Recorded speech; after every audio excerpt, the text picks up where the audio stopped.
Well, how much freedom is too much when it comes to what high school students are allowed to wear? That question is being raised tonight as the Toronto District School Board is among one of the first in our country to approve a new set of rules that will take fashion police out of the classrooms and put a focus on self-expression.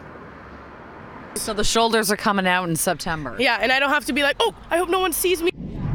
Under the new rules, students will no longer be reprimanded for showing skin. Here's a preview. Starting in September, as long as the groin, buttocks, and nipples are covered, tops may expose shoulders, stomachs, midriff, necklines, and cleavage. Bottoms may expose legs, thighs, and hips. Undergarments may not be worn as outerwear, but straps and waistbands are perfectly fine. I guess teachers can no longer tell the guys with the baggy pants to pull them up. Hats, bandanas, hoodies, or any other headwear are allowed as long as they don't obscure the face.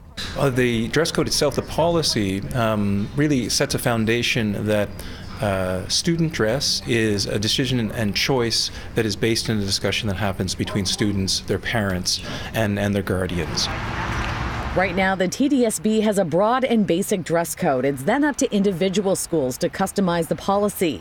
Here at Earl Haig in North York, for example, the handbook says students are expected to dress in attire that is appropriate for the workforce. Technically, I'm showing a little too much light.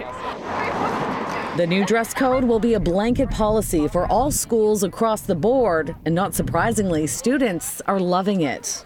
I think it really allows others, sort of brings the topic of conversation that, like, no, you shouldn't judge someone based on the way they look. Is how people dress distracting in the classroom ever? This is never. I've never looked at a person's shoulders and I'm distracted. Some parents, on the other hand, freedom of expression, let the kids wear what they want to wear. What do you think of that? I don't approve of that. Oh yeah, essentially you might as well just wear a two-piece bathing suit if you wanted to. If that's what it's coming down to, like, this is getting ridiculous. Like, I think it should be told to kids at a young age that, okay, of course there's freedom of speech, but there's certain dress code appropriate for certain events. The TDSB says it took a year to review the policy, and during that time they heard some very powerful deputations regarding dress code enforcement. It might be because a student is wearing spaghetti straps, for example, versus thicker straps, and so the measurements were being applied for enforcement rules, and students were feeling shamed. First day of school in September, what are you wearing? Probably like a tube top and shorts. It's about time that I can wear that freely, man.